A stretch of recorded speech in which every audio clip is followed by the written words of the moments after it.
Muy buenas tardes, amigas y amigos de Hispanoamérica. Estoy muy contenta de poder participar en este quinto encuentro hispanoamericano de naturopatía. Mi nombre es Erika Aburto, soy directora de la ONG Naturópatas para Chile, donde además me desempeño en el área clínica y la docencia. También soy diplomada en salud de pueblos indígenas, así que también me desempeño como facilitadora intercultural de pueblos originarios. Y me estoy especializando en el área de la salud mental y la psiquiatría. Entonces ahora vamos a pasar a lo importante, que es compartir esta ponencia con ustedes.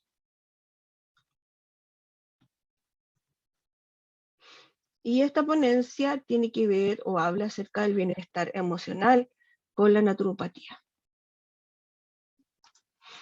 Entonces, cuando pensamos nosotros en bienestar emocional, tenemos que buscar entender qué es el bienestar emocional. Y la Organización Mundial de la Salud nos define el bienestar emocional como un estado de ánimo en el cual la persona se da cuenta de sus propias aptitudes, puede afrontar las presiones normales de la vida, puede trabajar productiva y fructíferamente y es capaz de hacer una contribución a la comunidad. Esta definición tiene como varios factores, tiene factores socioeconómicos, tiene factores biológicos, ambientales, espirituales, que son los que interfieren en este bienestar emocional, porque nosotros debemos ver a la persona como un ser integral, un ser biológico, psicológico, social y espiritual, que se encuentra inserto en un medio en el cual interactúa con otros seres. Y en esa interacción que tiene con estos otros seres, se involucran emociones, sentimientos y un estado de ánimo. Entonces, cuando nosotros nos referimos a ese estado de ánimo,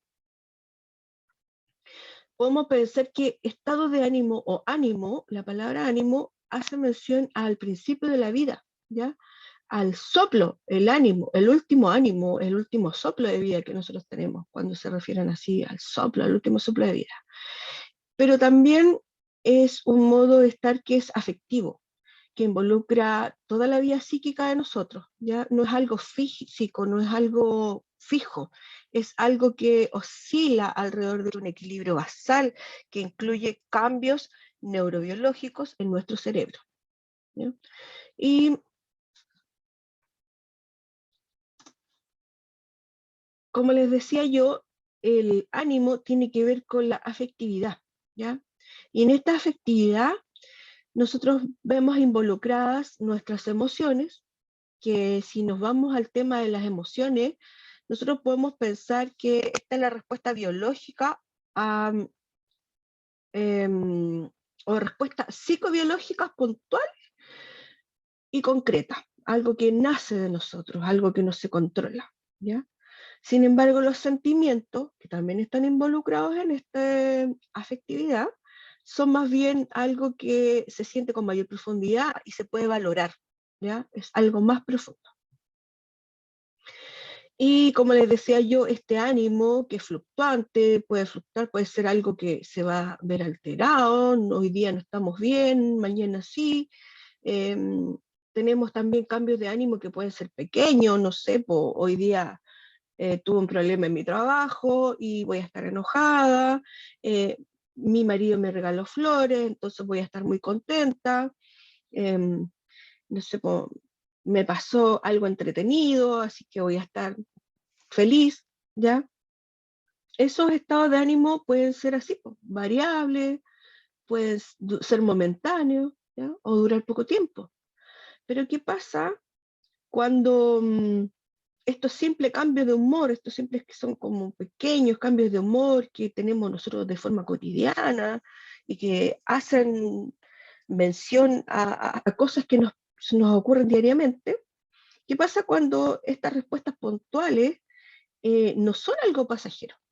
¿Ya? Algo se quedan ahí entre nosotros, esos cambios de humor, eh, van más allá de algo simple y hay un cambio neurobiológico en nuestro cerebro. Ahí nuestro cerebro no va a funcionar de la misma manera, ¿ya? Y ahí nos vamos a referir a lo que son los trastornos del estado de ánimo o trastornos de ánimo. Y dentro de los trastornos de ánimo, nosotros podemos encontrar trastornos en el ánimo que son del ámbito depresivo, como la depresión mayor, ¿ya? Como la distimia, que es un poco menor en cuanto al grado que la depresión mayor. El trastorno disfórico premenstrual, que es un trastorno del cual no se habla mucho, pero que afecta a muchas mujeres, ¿ya? Y este trastorno disfórico puede alterar la vida de las personas y del entorno en el cual nosotros nos desarrollamos. Este trastorno disfórico premenstrual no es el hecho de que de repente nosotros cuando estamos por entrar a nuestro periodo, nos ponemos un poco más, no sé, pues más sentimentales.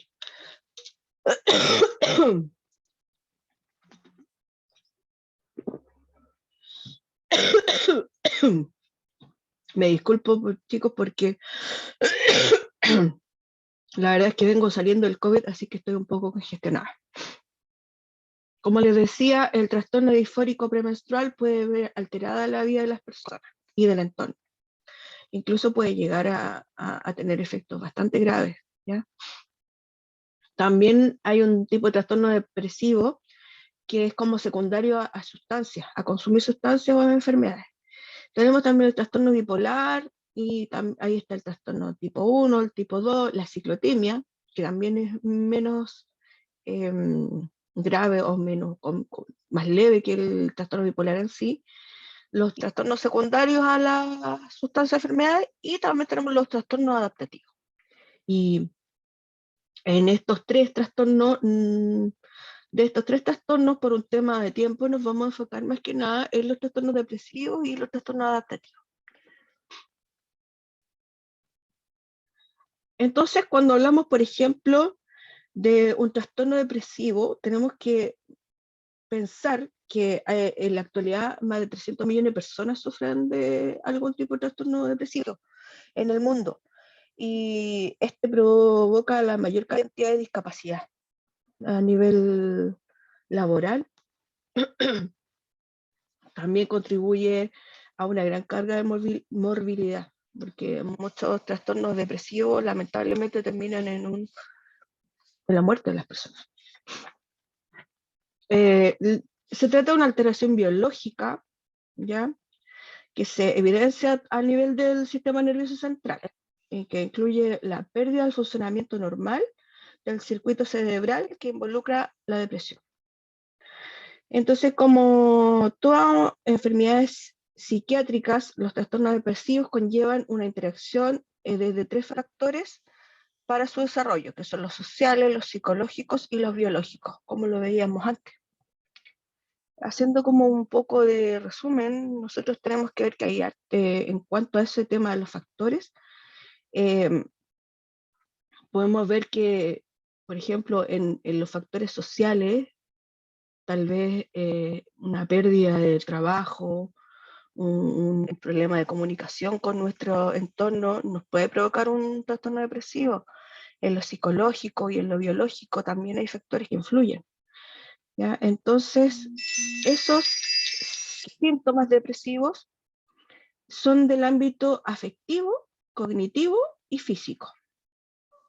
En lo afectivo, por ejemplo, y que estos son los importantes cuando nosotros vamos a evaluar un trastorno depresivo, porque aquí se presentan los signos patognomónicos, los que son de relevancia para poder diagnosticar la depresión.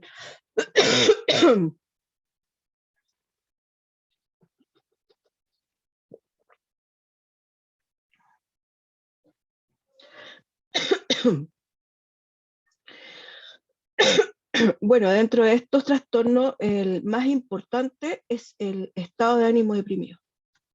La persona se presenta o se encuentra con un estado de ánimo deprimido, tiene una pérdida de interés, de alegría por la vida. La anedonia es otro de los síntomas que son súper importantes. porque involucra la incapacidad de sentir placer o experimentar el placer de las cosas que antes sí me provocaban placer. También tenemos sensación de tristeza, desesperanza, sentirse derrumbado, sentirse angustiado, ansioso, irritable, tal vez. Hay una labilidad emocional, hay un sentimiento de culpa también que es sumamente importante. Entonces, cuando nosotros pensamos en este tipo de sentimientos, en este tipo de signos que se nos pueden presentar en clínica, nosotros de repente los podemos asociar a otra cosa, pero no nos damos cuenta que tal vez esta persona está sufriendo un trastorno depresivo. ¿Ya? En el ámbito del tema cognitivo, bueno, en el tema también afectivo tenemos otros como la sensación subjetiva de tristeza, falta de motivación. Hay mucha falta de motivación, como que no quiero hacer las cosas, tengo poca tolerancia a la frustración, me siento desesperado. Y hay lo más grave, de hecho, que es lo que hay que ponerle más atención en estos síntomas, son los pensamientos mórbidos o ideas suicidas recurrentes. Entonces, cuando nosotros no tenemos que ponerle atención a eso, porque primero no dañar. Entonces, si nosotros nos vemos en una situación donde nos percatamos que la persona que nos está consultando tiene algunos síntomas o presenta algunos signos o pensamientos que sean de ideación suicida, nosotros tenemos que recurrir a hacer una derivación a urgencia y poder ayudarlos de la mejor forma, porque no queremos obviamente que esta persona sufra algo más grave. También tenemos trastornos del orden cognitivo, donde tenemos, por ejemplo, la dificultad para concentrar. Trastornos del pensamiento, la bradisiquia, nos volvemos como más lentos nosotros en el pensamiento, es como lento, todo funciona lento. En general, como que todo funciona lento cuando estamos con depresión. Hay hipopercepción, no nos damos cuenta de lo que está pasando a nuestro alrededor. ¿Ya? Bajamos la memoria en el trabajo, en los estudios, hay una agitación, un retraso psicomotor, todo es lento. Y en términos conductuales, esto nos genera un aislamiento social. Esto de tener este letargo nos va a generar a la larga el aislamiento social. Pero también hay síntomas físicos, ¿ya? Y estos síntomas físicos pueden ser, por ejemplo, problemas para dormir, o despertar precoz, o hipersomnia, ¿ya? Disminución del apetito, pérdida del apetito, del peso corporal incluso, o aumento del apetito, o aumento del peso corporal, ¿ya? Fatiga, disminución de energía, cefaleas, dolores musculares, pecho apretado, cansancio, pérdida de la libido. Fatigabilidad, alteración menstrual, aquí se producen alteraciones menstruales, variación, estos signos van variando y los síntomas como que empeoran en la mañana. Puede haber constipación, puede haber sequedad bucal, entre otros. También hay otro, si nosotros nos vamos a la eristina, como señalábamos anteriormente, es un trastorno que también tiene que ver con este tipo de factores, ¿ya? Solo que es un trastorno que es un poco más leve que la depresión mayor. En general los síntomas son como bastante similares. Entonces nosotros también tenemos lo que se llaman los trastornos adaptativos, ¿ya? Aquí hay que poner igual un ojo, porque resulta que nosotros nos podríamos estar encontrando en la consulta con alguien que padezca de este tipo de trastorno. Y está caracterizado por una respuesta emocional significativa ante un episodio específico, ¿ya? Estresante. Y este episodio se relaciona con el síntoma. Muestra signos y síntomas emocionales que condicionan la conducta en respuesta a un factor estresante identificable, que eso es importante. Nosotros podemos identificar el factor que produce este trastorno, o el factor, mejor dicho, estresor, que es el que gatilla este trastorno. ¿Cuáles pueden ser algunos de esos factores? Puede ser problemas económicos, enfermedad médica, problemas en torno a la vinculación o desvinculación con otros. Se diferencia de las crisis vitales, porque también hay crisis vitales, ahí no tenemos que confundirnos nosotros, porque, por ejemplo, no es de extrañar que un niño a los 2 años, año y medio, tenga un trastorno de ansiedad por separación. Eso es algo completamente normal, ¿ya? Pero si este trastorno de separación se produce en otra etapa de la adolescencia, por ejemplo, ya podríamos estar pensando que se trata de un trastorno adaptativo. Se produce en este trastorno un deterioro de la persona en las distintas esferas de la vida, como en el ámbito social, en el ámbito profesional, en el ámbito académico, en el ámbito laboral. Y estos signos y síntomas son graves, ¿ya? No es que, chuta, tengo un problema y me está yendo como mal en el colegio, no, estos signos son realmente graves. Son fuera de lo que se puede esperar en un trastorno que tenga que ver con una etapa del desarrollo cíclico normal. ¿Y cuáles pueden ser estos factores estresantes? Por ejemplo, podemos encontrar el inicio de la etapa escolar, donde el niño obviamente a lo mejor va a sentir un estrés superior y no va a querer ir a la escuela. O sea, no como algo normal, que es lo que les pasa al principio, porque al principio los chicos, claro, al primer día como que no quieren ir a la escuela, pero después ellos ya se adaptan, se hacen de amistades y todo, pero si esto se prolonga, estamos frente tal vez a un trastorno adaptativo. Salida del hogar, contraer matrimonio también es un factor estresor, tener un hijo puede ser un factor estresor, los fracasos ocupacionales, el nido vacío, que es un síndrome muy particular que se produce en las mujeres, sobre todo la jubilación también es otro factor. Pero aquí nosotros podemos ver que es como difícil poder diagnosticar este síntoma si nosotros no lo analizamos bien. Pero si, por ejemplo, pensamos en porque aparte estos trastornos tienen como varias esferas, o sea, podemos ver que el trastorno de adaptación puede ser, o sea, el trastorno de adaptación puede ser con ánimo deprimido, puede ser con ansiedad, se puede presentar de una forma mixta, se puede presentar incluso con una alteración grave en la conducta, ¿ya? Y estos factores estresantes, que pueden ser económicos, enfermedades, como les decía yo, problemáticas del entorno, tienen que ver con un tema de la crianza de la persona y con las herramientas que la persona tiene para poder resolver este tipo de conflictos o para poder enfrentarse a este tipo de situaciones. Y esto se da por lo general en la infancia, ¿ya? En la infancia es donde a uno le entregan como esas herramientas para poder enfrentar la vida. Pero ojalá todas las personas tuviesen esa herramienta, tuviesen padres que se dedican y que le entregan unas buenas herramientas como para poder enfrentarse a la vida. Pero lamentablemente no es así. No todo el mundo tiene herramientas como para enfrentarse a estas situaciones.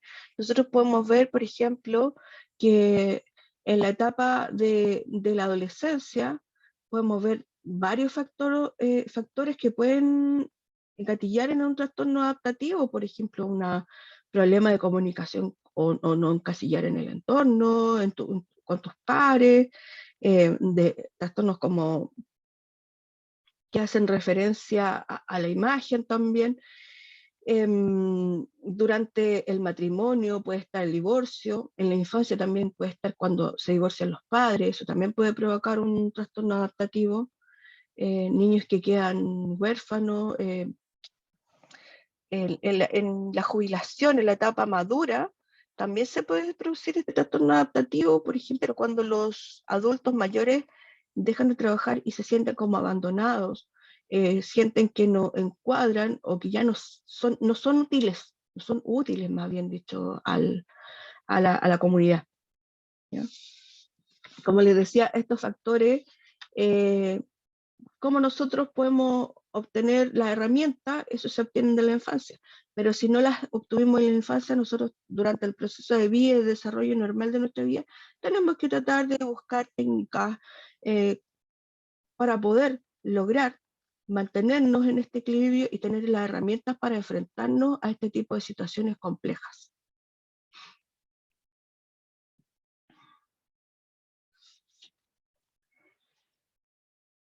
Ahora, ¿por qué hablamos tanto de este tipo de patologías que tal vez son más del área de la salud mental? Pero nosotros tenemos que, como naturópatas, tenemos la responsabilidad y la importancia de realizar una buena evaluación de la persona que nos consulta. ¿Y cuál es la importancia de esto? Es que podamos identificar claramente en qué situaciones se encuentra la persona a la que vamos a tratar. Eh, para establecer el mejor y óptimo tratamiento con ellos. Porque nos vamos a encontrar en la consulta que muchas de las personas que van no hacen referencias a síntomas depresivos, no dicen, oiga, ¿sabe qué? Yo vengo porque me siento triste, no vengo porque estoy desesperanzada, eh, no vengo a la consulta porque estoy no sé, ansiosa. Más que nada van a consultar por otro tipo de patologías que tienen, ellos van a hacer quejas somáticas, van a decir, ¿sabe que vengo a la consulta porque me duele la espalda? Y más encima tengo como varios episodios de cefalea y estoy súper incómoda porque siento que no tengo ánimo ni tengo fuerza para hacer las cosas. Entonces, cuando nosotros nos encontramos con ese tipo de consultas, que son más bien psicosomáticas, pero que conllevan en su interior o podrían tener un trastorno depresivo o un trastorno de índole de la salud mental. Pero antes de evaluar también es súper importante, o durante la evaluación mejor dicho, ver que estas patologías tenemos que nosotros descartar que existan causas orgánicas, ¿ya? Y hay que hacer diagnósticos diferenciales también. También pasa que a veces las personas sí llegan señalando que tienen síntomas depresivos y ese síntoma depresivo puede enmascarar un trastorno de tipo orgánico. Entonces, por eso es que es necesario hacer el descarte de este tipo de patología. Puede ser algo cardíaco, puede ser un problema gastrointestinal, problema endocrino, entre otros. Cuando se consulta con un naturópata o un especialista en salud mental, nosotros podemos hacer referencia a hablar de dos tipos de motivos de consulta, que el explícito y el latente. El motivo de consulta explícito, vengo por dolor de cabeza. El motivo de consulta latente, en realidad estoy sometida a un estrés tremendo y me está provocando depresión. Entonces, ¿qué tenemos que tener en cuenta nosotros cuando evaluamos a alguien? Es el lenguaje verbal y no verbal, o sea, lo primordial. Nosotros, desde que la persona entra a la consulta o que se conecta a la consulta virtual, nosotros evaluamos vestimenta, el lenguaje verbal, cómo está, su rostro, su forma de hablar, todo es como evaluado por nosotros. Hay que ver antecedentes personales, hábitos. Los hábitos son súper importantes. Saber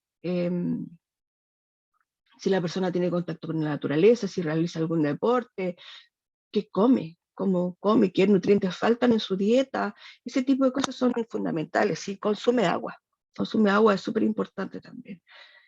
Hay que evaluar episodios similares en el pasado, si alguna vez sufrió estos síntomas anteriormente y si tuvo conductas de riesgo, a lo mejor es un bebedor más que habitual, más que a lo mejor es una persona que consume drogas pesadas, a lo mejor tiene conductas de riesgo en cuanto a otro tipo de cosas.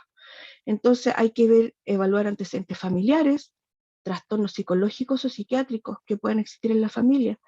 Hay que ver antecedentes psicosociales, indagar acerca del funcionamiento del entorno, cómo funciona él en su entorno social, en su entorno familiar, si tiene relaciones personales, si tiene pareja, si tiene amigos, cómo se lleva con su familia, cómo se desempeña, cómo funciona en este ámbito.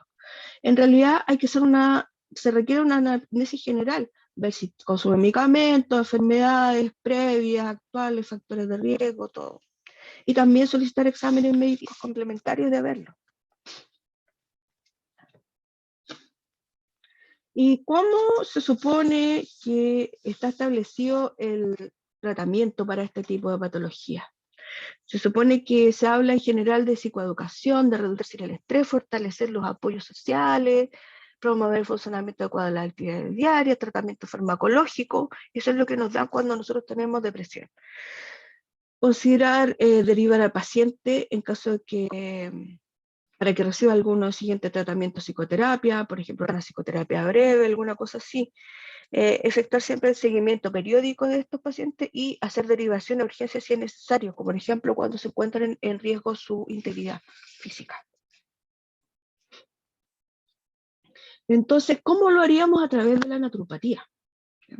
La naturopatía tiene herramientas necesarias en materia de prevención y tratamiento de las enfermedades, tanto en el área física como en el área mental, y tiene como ventaja el hecho de que ve al individuo de forma holística.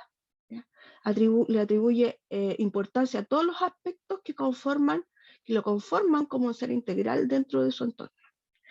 Y a través de estas diversas técnicas de la naturopatía, nosotros podemos establecer factores que alteran el estado de la salud de la persona, podemos crear conciencia de esos factores, ¿ya?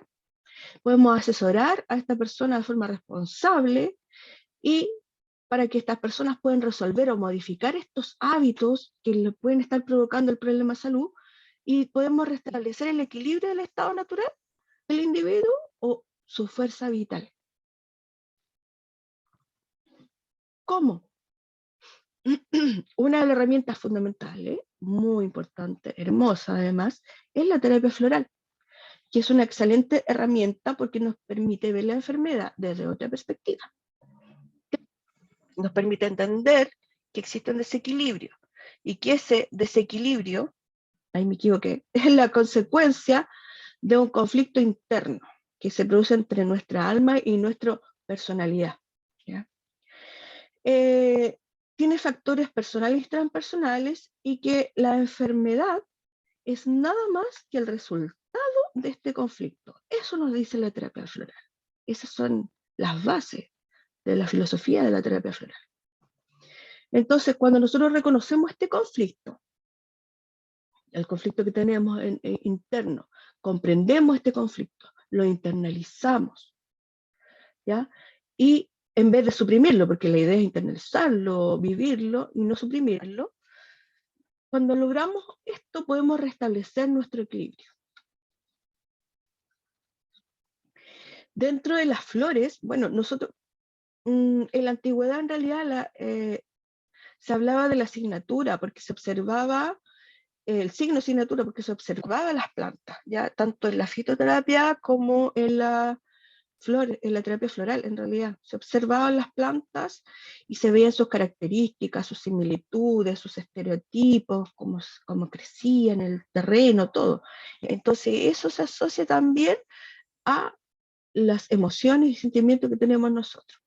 Y aquí dentro de las flores, nosotros tenemos flores hermosas que nos van a ayudar en este tipo de problemas o desequilibrios en el tema emocional. Por ejemplo, gorse, ¿ya? Que se utiliza mucho en temas de depresión, para gente que está como desesperanzada, que siente que ya como no hay nada más que hacer. Tenemos Centauri, que trabaja también en temas de nerviosismo, depresión, tristeza, ansiedad, angustia. Tenemos Red Chestnut, tenemos Mimulus, y bueno, tenemos un montón de flores hermosas que nos van a ayudar a poder tratar este tipo de patologías que tienen que ver con un desequilibrio de nuestras emociones. Tenemos Rock Rose en caso de emergencias, por ejemplo. Está Star, que nos ayuda cuando tiene que ver con una situación traumática, un duelo, algo por el estilo. Está White Chestnut, eh, porque tenemos que pensar que nosotros aquí hicimos mención solo de algunas patologías y no de todo lo que altera nuestro equilibrio emocional, porque hay muchas cosas más que pueden alterar nuestro equilibrio emocional, que lamentablemente por un tema de tiempo no lo podemos analizar acá, pero tenemos las situaciones de estrés, el estrés postraumático, la ansiedad, la angustia que se producen, que también son trastornos súper importantes y que se producen en las personas y que alteran nuestro equilibrio emocional. Entonces ahí también trabajamos, tenemos clematis, tenemos simpatias para cuando tenemos mucho estrés, tenemos olive para el cansancio, heather, elm, agrimony. Entonces muchas de estas flores hermosas nos van a ayudar a poder establecer ese equilibrio, ¿ya? Pero tomando conciencia de que esta enfermedad, como les decía, es el resultado o es la expresión física de un conflicto interno. Y eso es lo lindo que tiene la terapia floral. También hay otro tipo de flores que nos pueden ayudar, incluso en patologías como el trastorno obsesivo compulsivo. Están las flores de California, que son como bastante específicas, trabajan con niños también, una terapia muy hermosa, la terapia floral. Así que súpermente recomendada cuando existen trastornos que tienen que ver con el desequilibrio emocional. Tenemos también la homeopatía. La homeopatía, eh, la homeopatía se entiende las enfermedades, entiende que las enfermedades se producen cuando hay una perturbación de nuestra fuerza vital, igual que la terapia floral, e igual que la medicina mapuche. También entiende que la enfermedad se produce cuando hay una perturbación o un desequilibrio de la fuerza vital, o no solamente de la fuerza vital, sino que de uno en su entorno. ¿Ya? Y la homeopatía tiene como ventaja el hecho de que logra aliviar el sufrimiento, remediar y curar enfermedades de una manera más suave, rápida, segura y perdurable en el tiempo. No como lo produce la medicina alópata en cuanto al tema de consumo de fármacos, que tienen efectos que son colaterales y son bastante agresivos. Entonces, independiente de eso, nosotros sabemos que hay patologías que requieren de un equilibrio químico orgánico, y tal vez vamos a necesitar que ese paciente que está en una situación extrema, que incluso, por ejemplo, tiene en riesgo su vida, necesita tal vez de un equilibrio y va a tener que consumir un fármaco hasta que se estabilice, y luego lo podemos mantener con la medicina nuestra, que es la homeopatía, la terapia floral, y en conjunto en realidad, porque la naturopatía no es una terapia. No es que yo, ¿qué terapia desarrollas tú? No, yo terapia floral, no, yo hago homeopatía. No, la naturopatía involucra todas estas técnicas y que van todas enfocadas en el bienestar de la persona. Entonces, dentro de la homeopatía nosotros tenemos, bueno, la reina, la Ignatia, que es como la que se trabaja con el tema de trastornos depresivos y trabaja mucho con el tema, es como un depurador también del sistema nervioso. Tenemos la pasiflora, que podría ayudarnos a controlar también temas de los síntomas asociados, porque tenemos que ver también, o sea, la homeopatía, está la homeopatía unicista, donde nosotros trabajamos con un medicamento único para tratar al consultante. Pero la homeopatía no solamente se trabaja de esa forma, también puede ser desde la perspectiva de poder entregar varias alternativas. En primera instancia, ayudar con la desintoxicación. Nosotros, para trabajar cualquier tipo de patología desde la naturopatía, trabajamos primero con la desintoxicación, el detox del cuerpo, porque nuestro cuerpo puede tener toxinas que van a alterar todo este proceso mental, ¿ya? Y lo vamos a ver más adelante también. Entonces, trabajar con homeopatía, por ejemplo, depurando nuestro sistema nervioso, equilibrando, ya está el calcio fosfórico, el nux vomica, cuando hay reacciones a estímulos que son como muy extremos, tenemos zinc metálico, cuando hay un agotamiento cerebral, el conium, y así tenemos varios medicamentos de homeopatía, el Rustox cuando tenemos dolores musculares, y así sucesivamente. Tenemos varios, incluso algunos trabajan con cefaleas y ese tipo de cosas. Entonces puede ser como un coayudante, primero nos puede ayudar en el tema de desintoxicación, y luego nos puede ayudar a tratar como homeopatía unicista o como medicamentos para tratar las distintas patologías o síntomas, mejor dicho. Por otro lado, tenemos nosotros también la fitoterapia, que es otra herramienta hermosa, ¿ya? Que colabora con las patologías, ya que no solo nos ayuda con el problema principal, ya no necesariamente solo con el problema principal, ¿ya? Porque además nos ayuda a contrarrestar aquellos síntomas asociados que son asociados a la causa principal, que pueden ser el insomnio, la ansiedad, la cefalea, y también nos ayudan con el proceso de desintoxicación, porque nosotros ahí tenemos plantas maravillosas también que funcionan en la fitoterapia, como por ejemplo, antidepresivos como el azafrán, el hipérico, la rodiola. Tenemos biorelajantes, la valeriana. La valeriana es maravillosa, nos va a servir para poder tener un descanso, relajarnos y dormir bien. Hay tranquilizantes, la amapola, la avena, la lavanda, ustedes lavanda, lo mejor que podemos tomar en la noche. La melisa, el naranjo. Yo me acuerdo que las abuelitas decían, tómate una leche con hojita de naranjo para que puedas dormir bien. Está la pasiflora, maravillosa, trabaja con la ansiedad, el tilo, ¿ya? Y también tenemos algunos medicamentos que son adaptógenos, que nos van a ayudar a poder adaptarnos al nivel de estrés, a las condiciones compleja en la que estamos viviendo, ¿ya? Donde tenemos la esquisandra, el ginseng, por ejemplo, la rodiola. Y también acá, en tema de la fitoterapia, también tenemos los medicamentos o los fitofármacos o la fitoterapia que nos ayuda en el proceso de desintoxicación. Aquí podemos nosotros encontrar el equisetum, la ortiga, la alcachofa, y hay un montón de... el cardomariano, por ejemplo, nos ayudan a desintoxicar nuestro organismo, ¿ya? Sí, podemos tratarnos en paralelo con la homeopatía y con la fitoterapia y con la terapia floral. O sea, 3 formas de terapia maravillosas que nos pueden ayudar y que no nos van a provocar un daño o algo tan agresivo como un medicamento químico. También cuando nosotros evaluamos, tenemos que ver el tema de la nutrición. Dentro de los hábitos yo les señalaba que teníamos que ver el tema de la nutrición porque es súper habitual que las personas que consultan, uno de los factores de relevancia en la prevalencia de los desequilibrios en el estado de las emociones se asocian a la mala nutrición, ¿ya? No tener hábitos saludables, esto empeora los trastornos de origen mental.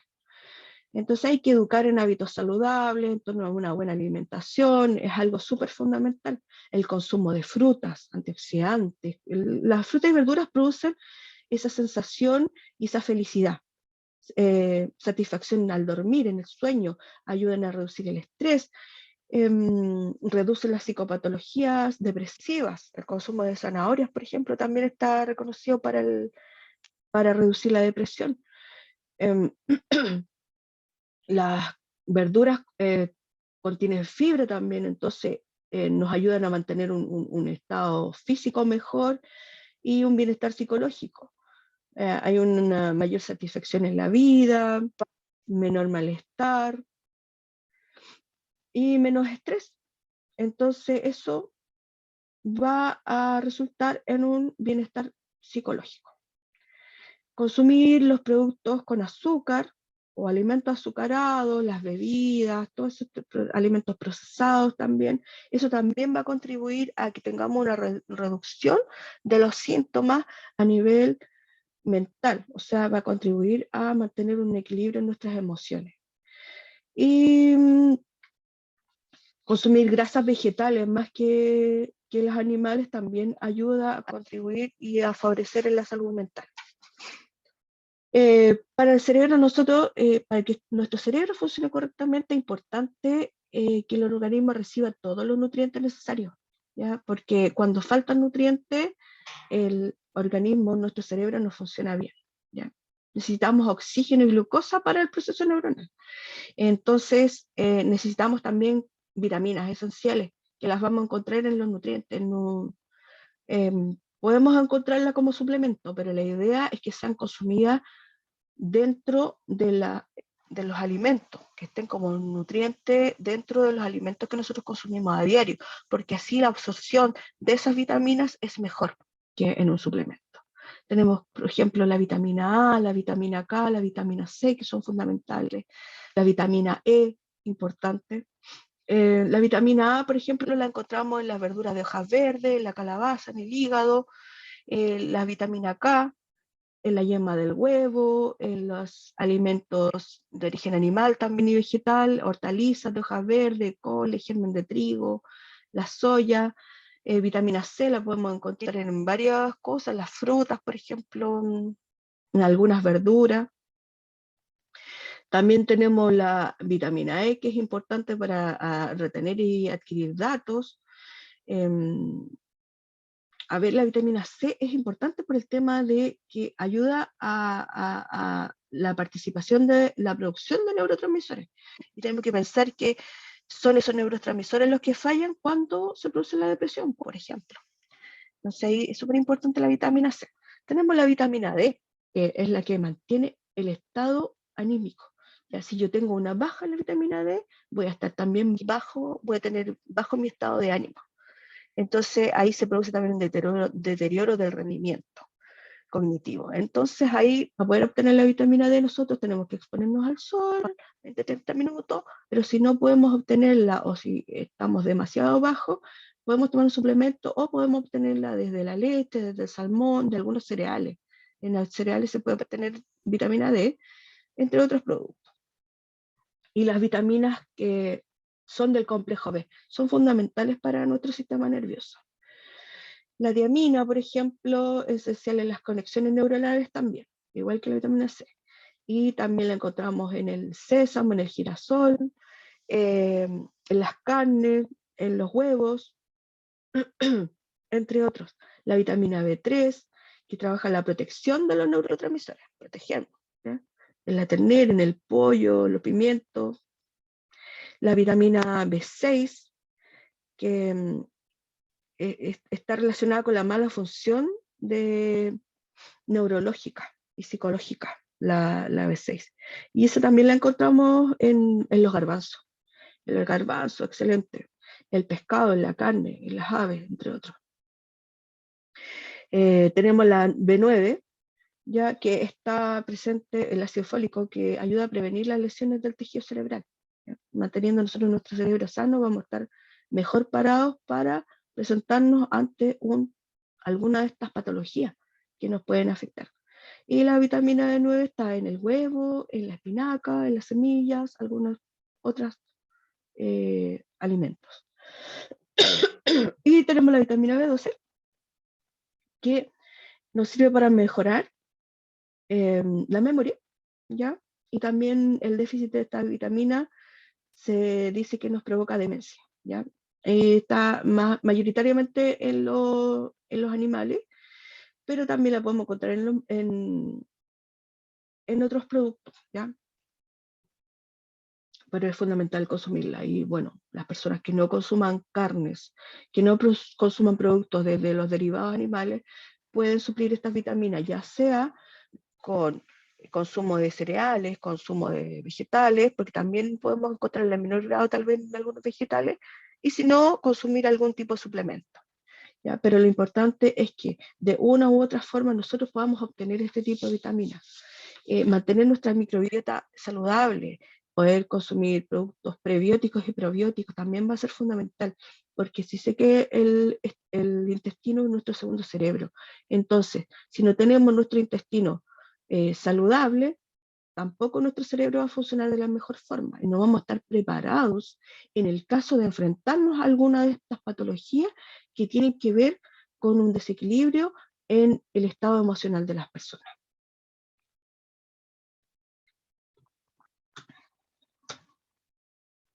Entonces, para esto, además, nosotros, como naturópata, vamos a incentivar a las personas a que puedan tener hábitos saludables de vida. Esa es nuestra misión como naturópata, ¿ya? Entonces los vamos a incentivar a reducir el estrés. Para ello les vamos a recomendar, por ejemplo, ejercicios de respiración, ejercicios de relajación, no sé, realizar pausas saludables. Tenemos muchas técnicas que podemos enseñarles a nuestros pacientes, incluso tenemos técnicas que podemos enseñarles cuando hay crisis de ansiedad, podemos enseñarle la técnica de la mariposa, podemos ayudarlos de distintas formas a reducir el estrés, ¿ya? Con nuestras recomendaciones. Tenemos que preocuparnos de que la persona tenga una buena calidad del sueño. Para esto también les hacemos algunas recomendaciones: no comer muy tarde, que no consuma alimentos que sean demasiado pesados, que se pueda quedar dormido en un ambiente que sea cómodo, y así un montón de recomendaciones que podemos realizar. Podemos guiarlos para que realicen respiraciones conscientes. La respiración y la oxigenación de nuestro cerebro, de nuestras células, es fundamental para el desarrollo vital. Entonces, si nosotros no somos conscientes de nuestra respiración, tampoco estamos trabajando en la salud cerebral. Y dentro de las técnicas, nosotros podemos indicarle un montón de técnicas, respiraciones desde la perspectiva ayurvédica, realizar ejercicios mindfulness, un montón de cosas que podemos recomendar. Pero sobre todo ser consciente a las personas de respirar. Respirar. Respirar no es algo que solamente se produzca de forma natural, sino que si nosotros respiramos de forma consciente, esta respiración va a ser más óptima, va a provocar una relajación en nosotros también. También los vamos a promover a relacionarse de forma sana y tener esas relaciones como más duraderas. Vamos a incentivarlos a desarrollarse en el ámbito social y cultural y a practicar actividades que nos permitan una buena plasticidad cerebral y por ende una buena reserva cognitiva, que es fundamental para nosotros poder enfrentarnos ya sea a este tipo de estrés o situaciones estresantes que nos podrían gatillar en un trastorno depresivo, por ejemplo, un trastorno adaptativo, un estrés postraumático. El tener una buena reserva cognitiva nos hace a nosotros nuestro cerebro más plástico, por lo tanto, vamos a tener una herramienta mayor para enfrentar nuestras cosas. Vamos a estar más capacitados, vamos a tener más resistencia cuando si es que nos tenemos que enfrentar a alguna de estas patologías. Y bueno, podemos deducir que una buena salud mental nos permite enfrentar el estrés habitual, nos ayuda a estar físicamente saludables, nos permite tener relaciones sanas, trabajar de forma productiva, contribuir en forma significativa a nuestra comunidad y nos ayuda a alcanzar nuestro completo potencial. Por eso es que nosotros necesitamos mantener nuestra salud mental, ¿ya? Y bueno, después de todo lo que nosotros analizamos, después de todo lo que revisamos, podemos concluir entonces que tener un bienestar emocional se traduce o implica en sentirse bien con uno mismo y con los demás, ¿ya? Implica también un autoconocimiento, ¿ya? Autoconocernos, analizarnos, ver qué es lo que nos pasa, qué factores gatillan en que nosotros tengamos alguna alteración del ánimo, qué nos asusta, qué nos produce estrés, qué nos produce depresión, qué nos produce angustia, qué nos produce ansiedad, ¿ya? Cuando nosotros tomamos conciencia de eso, podemos trabajarlo de una mejor forma. Autoestima, fortalecer nuestra autoestima. Para nosotros fortalecer nuestra autoestima también necesitamos de autoconocimiento. Necesitamos controlar varios factores, controlar nuestras emociones y poder resolver nuestros conflictos del pasado. Esto es algo que yo siempre recomiendo porque un gran porcentaje de personas lo que hacen es presentar los síntomas actuales, físicos tal vez, pero lo que traen o lo que arrastran detrás de estos síntomas físicos son traumas que traen de conflictos de la infancia, conflictos del pasado, conflictos de pareja, no sé, por historias de repente de violencia, historias de abuso, y desencadenan en patologías tan severas como una depresión, como en un trastorno bipolar y un montón de patologías, no solamente de salud mental, sino que también patologías físicas, el trastorno en el área psicomotora, ¿ya? Son efectos o son causas. El mismo cáncer se señala que correspondería a no resolución de conflictos, también guardar emociones, eh, temas que tienen que ver con el área emocional y la salud mental. Entonces, otra cosa que nos permitiría este bienestar emocional es construir y mantener relaciones positivas. ¿Ya? Mantener este bienestar emocional nos va a ayudar a construir esas relaciones y a mantener esas relaciones de forma positiva, que sean duraderas, satisfactorias, y sobre todo tiene que ver con una actitud optimista ante la vida. Cuesta. Yo sé que muchas veces nos vamos a encontrar en la consulta con que la persona que está sentada frente a nosotros no está con una actitud optimista, y es obvio, porque para ella lo que está sintiendo, para ella o para él, lo que siente en ese momento es algo grave. Esas personas se sienten eh, deprimidas, se sienten disminuidas, ellas no tienen una actitud optimista, y a veces incluso puede ser como súper chocante que nosotros nos presentemos así como tan optimistas. No, es que tú tienes que ser optimista y tenés que tirar para arriba, porque esa persona no tiene en ese momento las herramientas para poder hacerlo.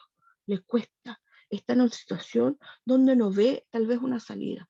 Entonces tomarlo desde una perspectiva como más suave y de a poco ir entregándole las herramientas para que esa persona vaya teniendo esta visión o esta actitud más optimista.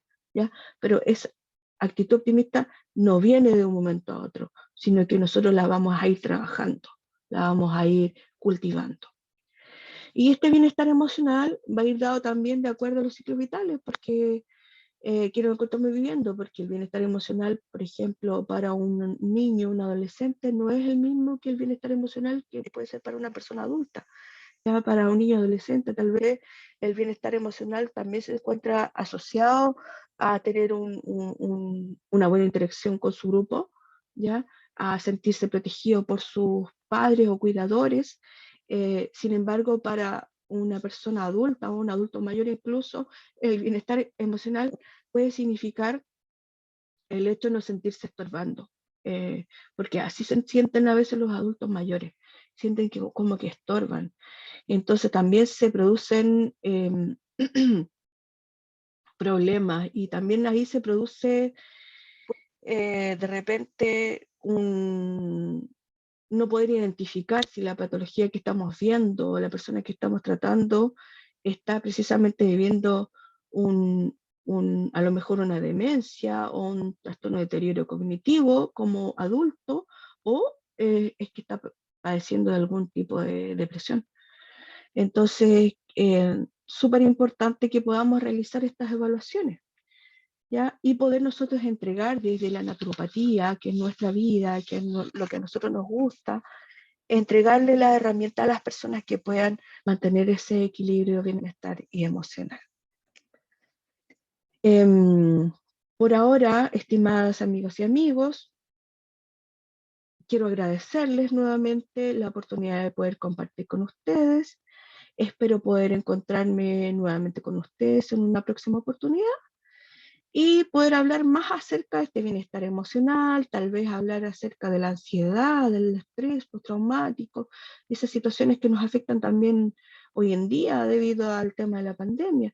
Pero por ahora, quedarnos con esta idea de sentir eh, la importancia de la resolución de conflictos, de mantener esa actitud activa, optimista, y de hacer todo lo posible para reequilibrar nuestra fuerza vital. Un saludo muy grande y será hasta la próxima.